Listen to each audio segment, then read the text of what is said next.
No, that's what I mean. I don't care about the heat. That's part of the piece. That's the sound of where I live. That's, you know, hello.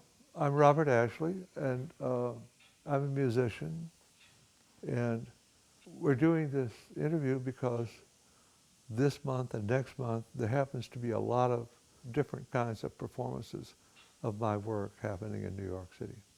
I mean, I didn't want to be involved in that business at all, of like writing something down and then waiting 20 years for somebody to play it. You know?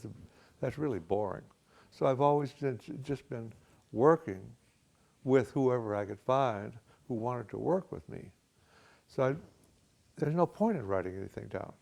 I came to New York in 1979 from California. I'd been working in California then.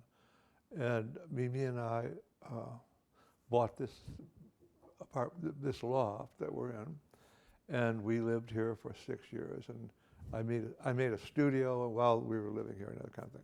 The main difference between working in New York and working anywhere else in the United States is that there's a tradition of being taken seriously if you work in New York. If you live in Detroit or St. Louis, you could invent the musical cure for cancer and you get like 5 lines in the New York Times. But you know, if you live in New York, then it's a big deal, whoever you are. So I came to New York for another reason, but it's very important when you discover that part of New York, because you know, you don't have that anywhere else in the country. The other important thing about living in New York is that you can work with a lot of very gifted people.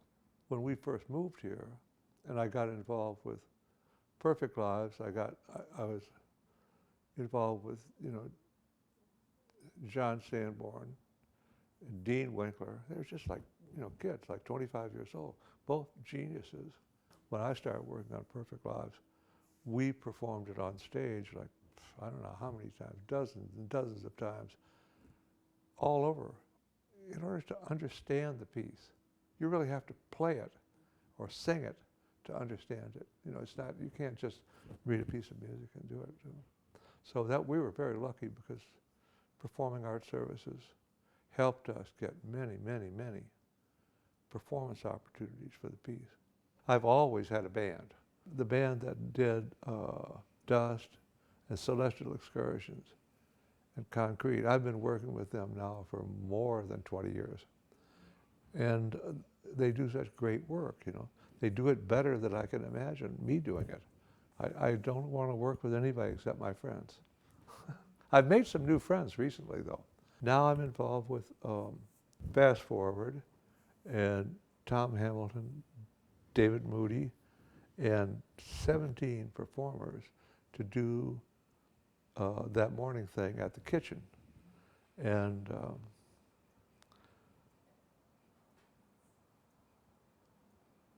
it's going to be very good.